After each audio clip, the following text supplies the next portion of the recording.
Hey everybody, I'm Laura DeFranco, the CEO of Brave Healer Productions, where we have a mission to change the world one brave word at a time around here. And today we're celebrating the release of an upcoming book called Sacred Death, 25 Tools for Caregivers. This is a project led by Hamali Vora. And first I want to say a big thank you to Hamali for her vision for this book. Hamali, we would not be here without you and your beautiful mission to help people talk about and understand death in a different, more powerful, and more impactful way. What a year to be putting out this book. It is greatly needed, and I'm so honored to be guiding and leading this project with you. So thank you for saying yes to doing this. This was a brave project to lead. And I know I'm speaking for all of the authors when I say we're honored to be a part of it. Here to help me with this important and powerful discussion today are some of the authors of this collaboration. Welcome, ladies. How you doing? So Lisa A. Newton, educator, empath, and metaphysical fine sterling silver jewelry maker is in the house with us. Yes, donning her beautiful jewelry, gorgeous. Atlantis Wolf is a shamanic life coach and workshop leader who helps people seeking answers to their medical, spiritual, or emotional questions with the help of her spirit guides, power animals, and galactic dragons. Thank you for putting that in your bio and letting me read it. I love that. Shelly Astroff is an expert meditation teacher who helps you see beyond your visible world and know your immortal home. And I have Kathy Guide is a certified shamanic breathwork facilitator, retreat facilitator, Reiki master, a death positive advocate, and spiritual mentor, who is the co-creator and steward of Birdsong Retreat and Sanctuary in New Zealand. She gets the Time Zone Award for today's podcast, where she organizes and hosts small boutique wellness retreats. Holy crap, you guys, if you don't understand the power of the women in this room today, I don't know what will help you, but I cannot wait to have this conversation. So Lisa, start the party off and tell us about the beautiful chapter that you wrote. Well, thank you. I'm so honored to be with everyone. I really think that this is a powerful book, especially in the time of COVID. So I wrote about something extremely personal as my father passed away recently, and he was directly affected by the restrictions of COVID. If we had not had those restrictions, we would have been able to facilitate maybe a different kind of ending for him, death process, but we weren't allowed to be with him. So what is in this book is so powerful. And as I've read the other authors' chapters, it just is very fulfilling and very powerful. So I just want to put a moment out there to say that, it's very, very good to read these perspectives, and it was very healing. I wrote about my chapter 10 as a soldier's burial in Arlington National Cemetery. My father was able to be buried there. And I talk about the personal journey I went with seeing him in hospice after being separated from him, and the process it took for me as a caregiver to be able to help facilitate his end of his life journey and have him feel supported and encouraged to just let this go and move on to the next part of his soul life. And so I write about that, but I also write about what it takes to get your soldier, your loved one, buried in Arlington National Cemetery, because you have to deal as a caregiver with both processes at the same time. And then I give some tools for remaining grounded and supportive. And boy, you give us an education about that. This is going to be such a helpful chapter for people in that specific predicament of having all of that to handle, but you really help walk people through the process. I am local to the Arlington National Cemetery, and I've talked with friends who've been through these moments. And so when I read your chapter, I was just impressed with your ability to educate about that process. It's going to help a lot of people, Lisa. Thank you so much. I hope so.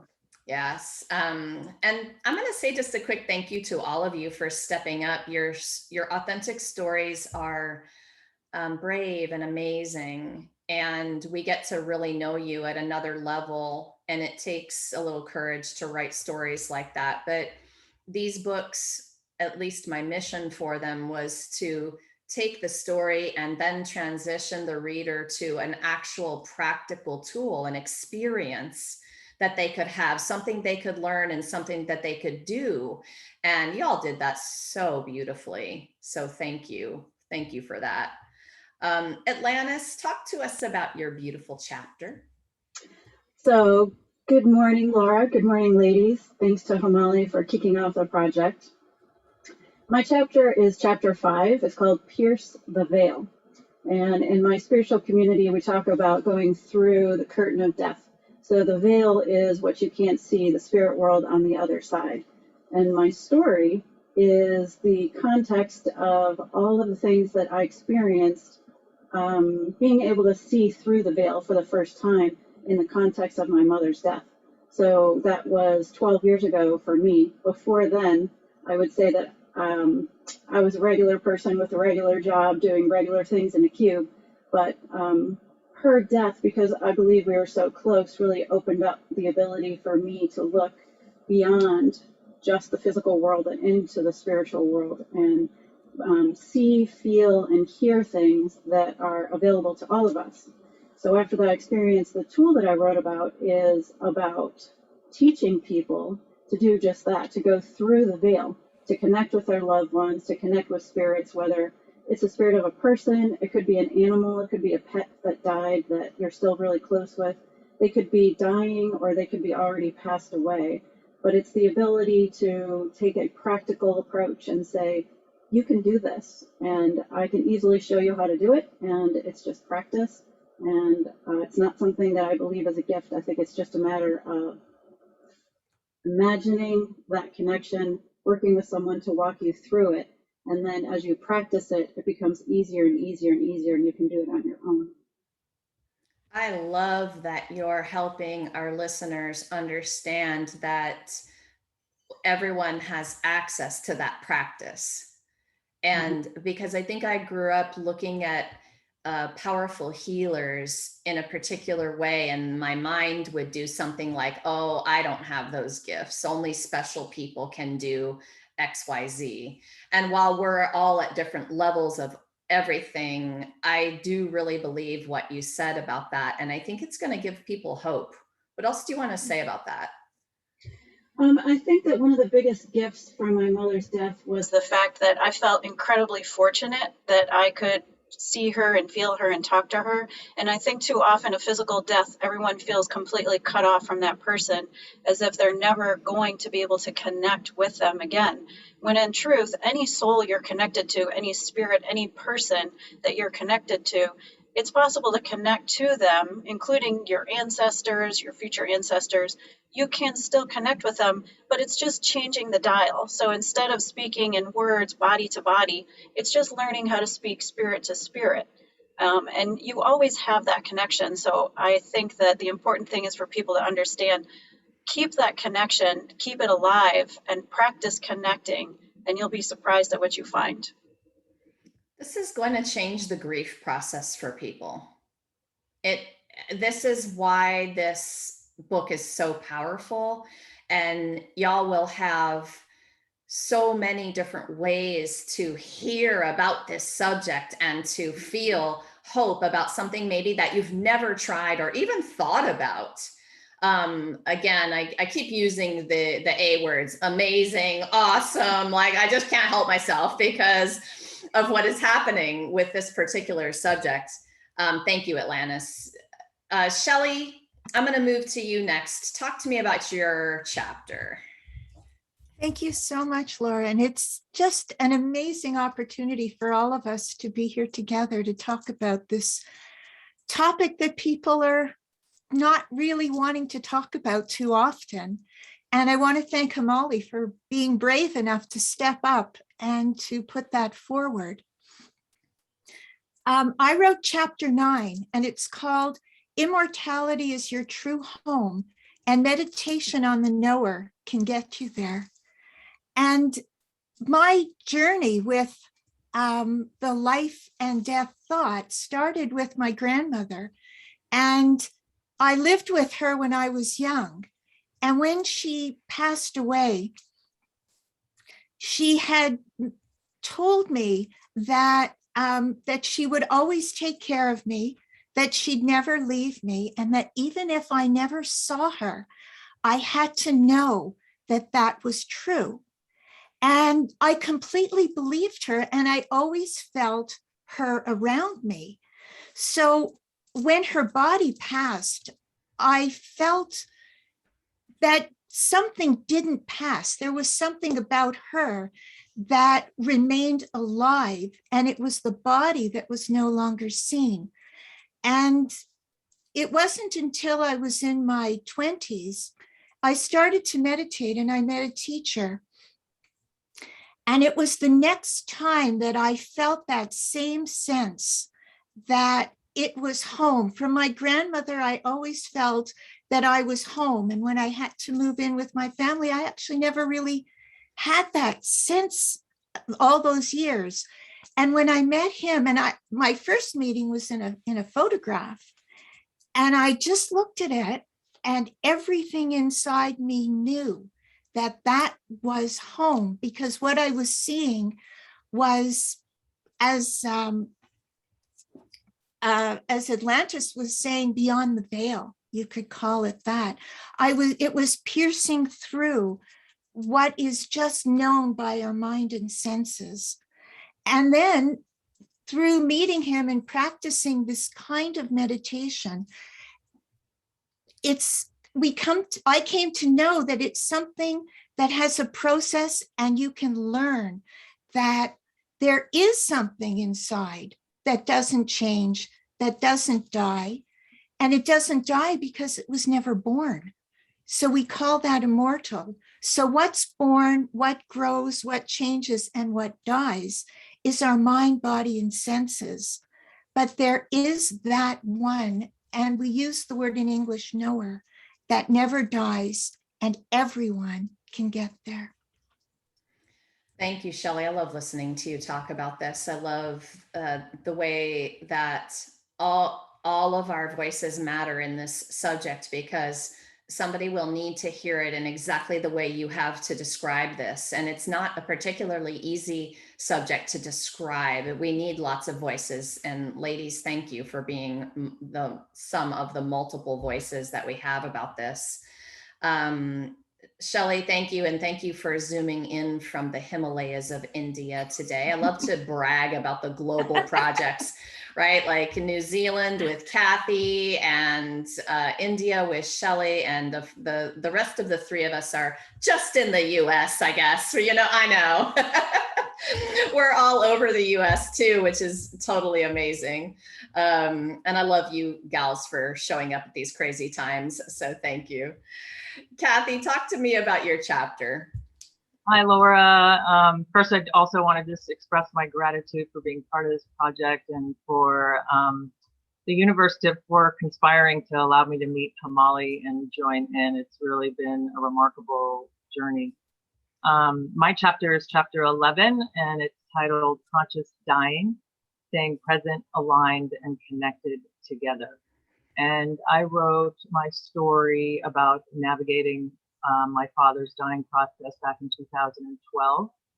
He was healthy, and we had just celebrated my parents' 50th wedding anniversary. And about a few weeks later, he started not to feel well. And through a series of tests, they said he had terminal cancer and had 6 to 9 months to live. And so I flew back from New Zealand back to be with my parents, and was with him for 7 weeks and until he passed. And it was a really remarkable journey, and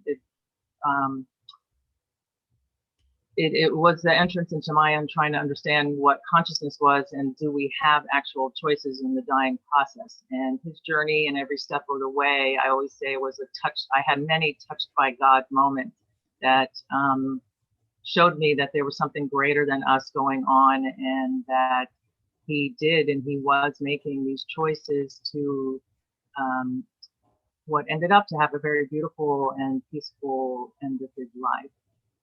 One of the most striking things for me was that my father was deaf, and my fear when I found out that hearing was the last sense to usually go was like, well, how am I going to be able to communicate with him, and how are we going to find out what's going on for him? And he heard me. The hospital social worker told me that he would hear me, and I was a little perplexed by that, but he heard me every step of the way when he was unconscious and couldn't really communicate with us.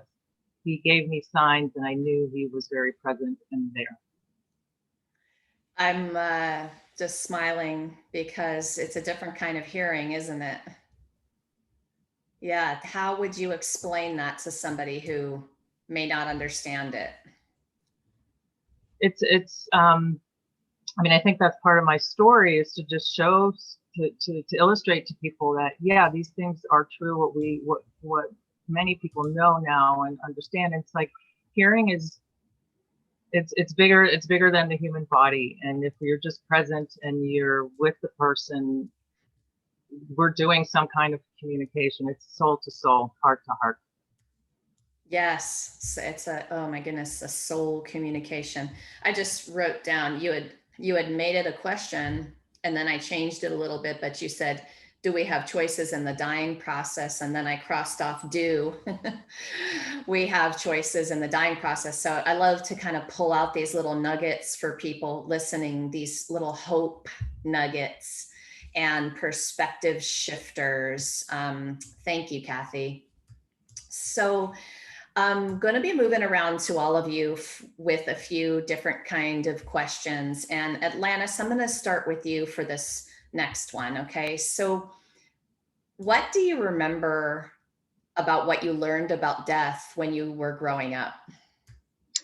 I remember being 9 years old, and I had a great uncle Ed who lived in Buffalo, New York, and he died in his sleep. And I remember thinking that that was the most terrifying thing I could ever imagine as a kid. And then I was afraid to go to sleep until I thought, well, actually, wouldn't that really be awesome? Because you're relaxed, you're in bed, and you're happy. And so I felt that for me, death was always something that was very easy to shift in the sense of what people thought of it, sort of the fear of it. I just always have had a mind for thinking about things in different ways. I just call it my whirling brain, because I'm always thinking and rethinking and rehashing until I get to a place that I'm comfortable with. And I was really comfortable thinking, okay, well, that can happen, just like, it could happen to all the animals out in the country that I saw that had died just of natural causes. But I can remember at an early age not being afraid, but being very curious that there's something called death, and it's different than everything that I can see, and it's different than life. But I don't know what it is, but I'm just going to kind of keep my eye on it. I love that. I don't remember having anyone to really talk to as a kid. It was, for me, it was like, okay, it was grandpas and grandmas that went first, and grandpa died, and we had a hospital experience that wasn't super great. And then there was a funeral experience, right? But what I remember the most is there was no conversation. It was just like being informed as a kid. This happened. Come on, we're going here. And I guess the good thing for me is that I grew up out on a dirt road, so there was really no one for me to talk to about anything. So this was just another thing that I just would take a walk and kind of roll around in my head. But I completely agree with you. There was absolutely no conversation. It was just fact. So, Kathy, I'm going to move to you next. What do you want to add to this about your experience? What do you remember learning about death when you were a kid? I think for me too, it was always the elders, the great aunties and uncles and grandma and grandpa that passed away. But I was pretty sheltered from it. It was just, they'd either go into hospital or they didn't live near us, and then they died. And again, I agree. There's just no conversation around it. Nothing, especially as a child. And so it was just something that just happened. And where I've come to is just to get to a point, especially with my dad, was that but death is sacred. It is a sacred rite of passage, and there needs to be conversation around it. I think one of the gifts that we can give our kids, either as a parent or a coach or a mentor or whatever, is to open up the conversations in whatever creative ways we can do that. But I also wonder about the energy we are holding as we try to open up those conversations. And in this room of beautiful healers, you all take responsibility for that energy that you present somebody with. And it's such a big responsibility. And I love you all for doing that and getting to play in the sandbox with you, because it's a different life when you're around people who can do that. It's a skill. It's a practice. It's a lifelong practice. So Lisa, how about you? What do you remember about this? Very much like Kathy and Atlantis. It was not discussed, but in my house, I think it was even worse because it was not discussed to children. Like, children shouldn't handle that. And so when my grandparents passed away, I didn't even know. Like, my mom said, I'm going to Florida each time. And then when she come back, and then it was like my dad would inform me later when I'm like, well, we should call grandma, or what's going on with grandpa. And he's like, oh no, they died. I'm like, what? Because it was just, I don't know why they didn't think we could process it. I mean, when did that come in our culture that we are not so integrated with the entire life process? It's been part of all kinds of cultures. And right now it seems like it's just out of the culture. In Victorian time, you had a year to mourn. I don't think that's a bad idea at all, like a public mourning, or we had people in the parlor of our homes, or we had rituals to follow. And so I feel that those are so important. And I mean, Kathy mentioned about, I think it was Kathy, about hospice and her father hearing her. I really tuned into that. The people at the hospice center were so knowledgeable, and I knew nothing. And I wanted so badly to make sure that I could help my dad pass on. And I learned so much from hospice. And then I learned something about being a death doula. And I'm studying, because it just makes so much sense. So I just really related to both of you when you said that. It does make sense. It makes sense for all of us to have a better understanding of it. And that's what I think this book is going to do for so many people, without having to go to a big training or a big this or that. Many of you have done that because you serve people in this capacity. But wouldn't it be awesome to have a little mini version of that education just for your life, just for your own children? Yes, yeah. Exactly. My daughter is involved. And I made sure she had that. And we when pets died, she part of the process. It needs to be celebrated and not hidden. And that's a great point, that pets can be an entry point, because often that is, those beings might die first in a kid's world for whatever reason, depending on timing of everything. Shelley, what do you want to add to this? What do you remember as a kid and what you were taught? I actually remember the first time I ever saw a dead body. And I looked at it and I went, that's not who it was. That isn't them. And my mind went to want to know where they were. And that led me to know that something didn't die. And so the answer was not in the body that was lying there, because that wasn't who they were. They were gone. But I thought that that's what they were. And I found that answer through knowing that it's that immortal soul that we all are. It takes the body, it travels with it, and it goes. But if we identify with that space of soul that we are, then that doesn't die. And that's the place that I always tried to go. A couple of you, including what Shelley just said, mentioned curiosity. And isn't that like a foundation of an awareness practice, right? And this is the question I'm going to ask all of you next. Kathy, I'm going to start with you for this one. I believe that awareness is the foundation for everything good when it comes to understanding this topic, but what's possible on this whole journey of life and death and the grief we experience and everything in between, right? So what do you want to share about your own awareness practice and the importance of that, either as it relates to death as this topic, of today, or anything else for that matter, because it's an awesome topic. It is. It is. I mean, awareness, I love that word. And in a lot of my practices or in a lot of work I do, it's all about having awareness. And usually when we're doing healing work, it's about coming back to feeling, right? They say feeling is healing.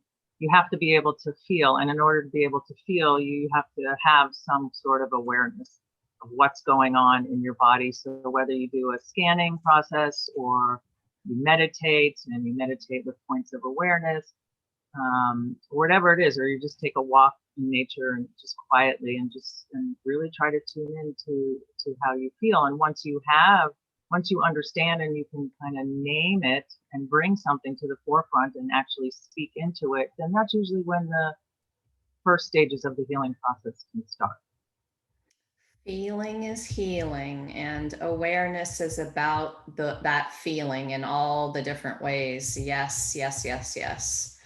And for this topic and any in your life, just kind of speaking to our listeners right now, it's the awareness practice that's going to move you toward understanding yourself, your own soul better, but all of these topics better. And I'm gonna just get back to be curious versus judgmental. Be curious, right? Don't be boxed into what you've been taught, because there's so many other kinds of opportunities here. And this book is such a great example of what is possible and what is, what options we have. Shelley, what do you want to add about the awareness practice? I mean, I know that meditation being your jam is kind of like your whole life. What do you think that most important piece is for you? For me, it's knowing how to differentiate between what changes in your life and what doesn't change. And anything that changes in your life, you have to know that it's always going to change. It's like, if you feel good, you'll feel bad. If you feel bad, you'll feel good. It's just the way of the changing wheel of life. But there's that aspect of you that watches this, and it never changes. And you find that through meditation, but you live that through your life. You can live it with your open eyes.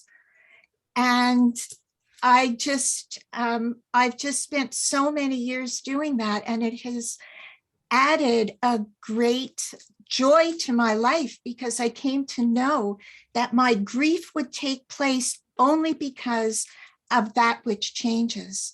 And my happiness takes place only because of that which changes. But that which doesn't change, that is the eternal joy that we all are, and we can live it every day. Even at a funeral. Well, within my mom died of COVID, and I was lucky that I was able to attend it on Zoom. But I remember closing my eyes and connecting with her, and just knowing that she was okay. And I could feel that we were connecting with each other. And what else do we want? I knew that something was next. And I knew she knew that too. So it's a knowing inside that you connect to, and you know it for sure. It's not you think it, it's when you actually know it. Yes. Oh my gosh, you guys. Yes. I mean, like everything we're talking about today, seriously, for you listeners, we could be here for hours and days and weeks and months and years to get into the juiciness of this awareness, which is a gift. So these ladies are just gifting you right now with the way that they talk and think and know about all of these things, and we want to offer these possibilities to you. Atlantis, what's your personal version of the awareness practice? So whenever I'm coaching people and working on the spirit, the first thing I say is imagination is your best tool, and it's the one that you threw away first when you went to school. So bring back your imagination and greet every experience with wonder and curiosity. And in the same way that Kathy was talking about, you have to feel in order to heal. I always say you're going to have to move from your brain and into your heart, because it's your heart that feels, and your heart is where you're connected to all of these other beings. It is not through your brain. Your brain is much more connected to ego and survival, and it will keep you safe, and it will keep you to the next day and give you shelter and food and everything that you need. But your heart is the juice. Your heart is where you're going to be feeling that grief and feeling that connection. And the way that I say it is, I say it's bones knowing versus brains knowing. So if you say 2 + 2 is 4, and you know all of your history and your elemental tables, then that's one thing. But knowing is something in your bones. You know you have ancestors. You know that you are connected to these people. There's some program running that's keeping you from maybe really getting there as far as starting a practice. But in your bones, if you can focus and meditate on your bones, I always say your whole library is there, and it's just waiting for you.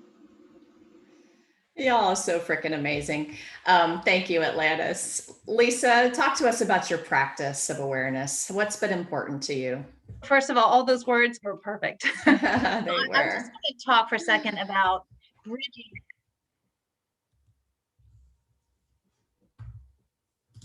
I'm having technical difficulty. We got you back. You have me? Good. Yeah. Okay, so I want to talk about connecting. Maybe you're listening to this and you're like, I'm not getting it. So you do have it. Everyone has it. Think about those moments when you feel joy or deep emotion, or you feel it in your bones, like you said, but you have that magical tingly feeling or that awe feeling. That is your connection. And that you can really develop through meditation and practice. And life is a journey. So soul's on a journey. You're on a personal journey right here in your now. And when you are ready, you think, oh, I'll be able to magically get it. It's a practice. You learn. But I tell people this: if you're in a religious church, let's say you're in church and you feel that magic moment of group prayer, right? And you're all like, I feel it. And you feel that connection, that bond. You are feeling that knowing that is being talked about. And you don't necessarily need to be led by anyone. You can be led by your internal self and develop that yourself. But you do have those skills. Everyone does. It's innate in everyone. And I even think it's innate in animals. So, I just want to encourage people to know that this is not so far off. This complements everything that you hold sacred now. This builds upon it, and it makes everything more enriched. And I encourage everyone to learn how to meditate, to journey, to learn themselves and their bones. I love that idea. And these gifts we're talking about of awareness, of course, can help you in the end of life process, yourself, a loved one, all of the different ways, but they just are gifts for your entire life, for any decision you're making, any decision. Yeah, I like to talk about that just for a second with my dad. I stayed with him in hospice, and the rest of the family went home because they were dealing with their grief in a different way. And in the process, it was hard. But for me, I felt that connection. And I felt that even though he was unable like day two, able to speak and communicate. We were communicating. I could feel him, and I wanted him to feel very calm and not be attached to me at all, because we were very attached. Like, you can take that to whatever level you want. And I wanted him to know that I was going to be okay, that he was okay. And I wanted him to rest because he had a traumatic brain injury. And I just was so concerned that he would, in his current body, not understand that his time was over, because he couldn't really process very well in the later years. And so I just wanted to know that. So I just wanted to add that too, that if you have those gifts to give someone in the dying process, that they hear you on many different levels. And it's that internal soul communication that connects you here, and it connects you now. The love you have for a child and a person is that same connection beyond the veil that was told by Atlantis. And so the dying process, you were tapping into that. Did my relatives all understand what I was doing? No. But did they appreciate it? Yes. Who was it most important for? Everyone. I love that. Thank you. Thank you for that. And again, I'm repeating myself a little bit, but thank you all for being able to talk about your own personal journey with it, because it's your unique personal journey that somebody's going to resonate with. They're going to be able to hear it in just the way they need to hear it. So, Shelley, I'm going to start with you for this question. I'm going to get around to all of you for this. Having been on a spiritual and healing journey for my whole life, making that my profession, I don't ever really remember being afraid to die. But that experience is very different for everybody. And we have childhood experiences, we have adult experiences that can shift that feeling in any direction. And I'm just really curious. So for you, Shelley, what was that like for you? Or how is it for you now? I have my guesses of how you guys are going to answer, but we'll see. I have had feelings of fear when I had to have this heart procedure done. And, you know, you've only got one heart and you're going in for a procedure. And, you know, I was quite concerned, but I felt that I was able to focus myself so that I could understand for myself that what was happening was like the car going into the repair shop, and it was going to be repaired. But I was fine. I was always fine. I've never not been fine. And as soon as I shifted my sense of identity to the place in me that was always fine, that fear, I mean, I certainly did all the research and I did everything I needed to do and I prepared myself. But that sense inside me that held me such that I could just go through the procedure and then wake up and I was fine. And I think we all need to be easy on ourselves. And like when my mom died, you know, I certainly went through all the processes here of people sent me food and I did my mourning, but I kept remembering what it is that died and what it is that didn't. And that's all I can do. Thank you, Shelley. Lisa, I'm going to move to you with the same question. So Thank you. how has this been for you? Well, I believe in a soul's journey and a physical life journey. And I believe the soul's journey comes back in physical lives. And this beautiful life that I'm living right now is a proving ground to improve my soul. And so this is my personal belief. So when I think about death, I really am not ready to go, because I love the fact that I am growing as a person and that I am working with my soul group and that I'm enjoying every bit of it. The sadness, the grief, the joy, the birth, the adventure, all of it. And I view it as almost like a slice of heaven that I get to grow as a human and as a soul. So when I was at death with my dad, I tried to convey that to him. And I'm like, this is just the end of your body journey. It's cool. Go on. You've had a great time. Look at all the things you've done, the highs, the lows. You know, you're surrounded by all your grandchildren. I just really want to convey to him this message that your journey's not over. You get to go on and keep building. Good job on this one. And that's what I think about death. I'm writing a couple things down about that. Y'all give me some really, really awesome nuggets. Thank you, Lisa.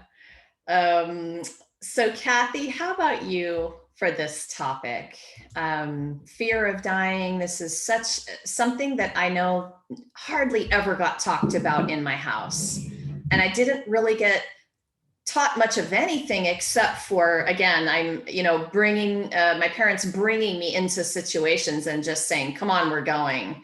So a lot of fear can come up when you're a kid, but I know that's shifted for me since I became an adult. How's it been for you? Yeah, I've definitely moved along a continuum. Certainly, I would say in my early years, I was very fearful of death. I didn't really want to die. I mean, I really love life, so I couldn't imagine not being able to be in this human form and having my life. As I've progressed on my spiritual journey and then going through the experience with my father, I had understood the concept of the soul and believed in, whether it's reincarnation or a soul's journey like Lisa was talking about. But it was really having this experience with my father was so profound. And even after he died, I definitely got messages from him. There were just a number of different things that happened afterwards. And it just showed me without a doubt that there is something far, far greater than us, that in our human forms, that we are much, much more powerful. And it is, whether you want to use the word soul or something else, we do carry on. And I don't have any question that that's the case. And one thing that's made it a little bit easier too, I'm just going to put a little plug in for this worldwide movement of these death cafes, where they're just trying to normalize the conversation around death. And like most cities will have them, and you just get together with a local chapter with random strangers and you talk about anything related to death. So you're kind of normalizing the conversation. You can bring up any topic. There's a myriad number of things you can talk about that relates to death. And that's helpful. I think when you can just kind of sit with people and just be like, yeah, we're all going to die. Yep. Okay. Well, how do you want to do it? And you just can get into like a more, I don't want to use the joyful, but like an experience where you do take charge of your own journey, your own sacred last rite of passage. I love that. And it sounds like we need to contact the Death Cafe people with a little book club idea here. I think that could be really, really cool. So Atlantis, close us out today with the answer to this for you. How's it been for you? So when I was a kid, it never occurred to me that I would die. That I was just always sort of like, oh, that's interesting. I always thought of myself as like a pair of eyeballs just looking at the world. And as an adult, I always say there's no way I'm going to die because my house is a mess and my basement's not cleaned out. And I would never leave that behind. So I'm never going to die. But there was a time when I actually considered taking my own life, when it was my mom, within 6 months. My mom had died. My husband left because it was too much emotional stuff going on. I had a 6-year-old and a 4-year-old, and I lost my job. And I almost lost my house because my husband figured we were going to sell the house and get divorced, but I wanted to stay in the house. So I had to negotiate that. And I thought, you know what? Because my mom and I were so close, we were like just ridiculously close. I thought, I'm not really sure I want to stay here. And it was really, my kids that were the tipping point. But I was in my backyard before I picked them up from elementary school, smoking a cigarette and having some bourbon and iced tea, thinking, I'm not really sure. I could go either way at this point. And at that moment, everything changed and it became me in like a cosmic background. And there was a pole that looked like an infinite pull up and an infinite pull down, and it was connected. And it was blue and electric, and it had gold sparkles in it as far as I could see. It kind of looked like a Tesla coil. It had a pulse. It was alive, and it was infinite. And I put my hand out and I touched it. And it touched me, a part of me that had an instant knowing, oh, I'm unbreakable. I'm invincible. I'm eternal. And all of this is a story. All of this is literally a story that I tell myself that I'm going to get through it or not get through it. But it's an experience. And no matter what experience is wrapped around this pull, it doesn't matter. Mm. And I, from that moment, put myself back together and quit my job and started my journey and said, great, this is going to be really interesting because I'll never die. Really nice. Thank you for sharing that story. Oh my gosh. Okay, what a cool way to end this conversation today. Ladies, thank you so much for what you're doing in the world and for being here today to share it with everybody. Y'all are truly amazing. So for our listeners, don't forget to join us on August 17th, 10 a.m. Eastern for our live stream book launch party on the Brave Healer Productions Facebook page. All of our authors of this amazing book will be there to share their wisdom, and we're going to have some giveaways for our book purchasers that day. And of course, if you're listening to this interview after that August 17th date, well, that means you can hop on over to Amazon because you can grab your copy now. And please also take advantage of an incredible opportunity to join the Sacred Death Community group on Facebook. You can continue the conversation there with our authors and other readers of this book. A really amazing opportunity. And lastly, today, everybody, remember, your brave words will change the world. So what if the thing that you're still a little afraid to share is exactly what someone needs to hear to change or even save their life? It's time to be brave. See you next time, everybody. Thank you, ladies.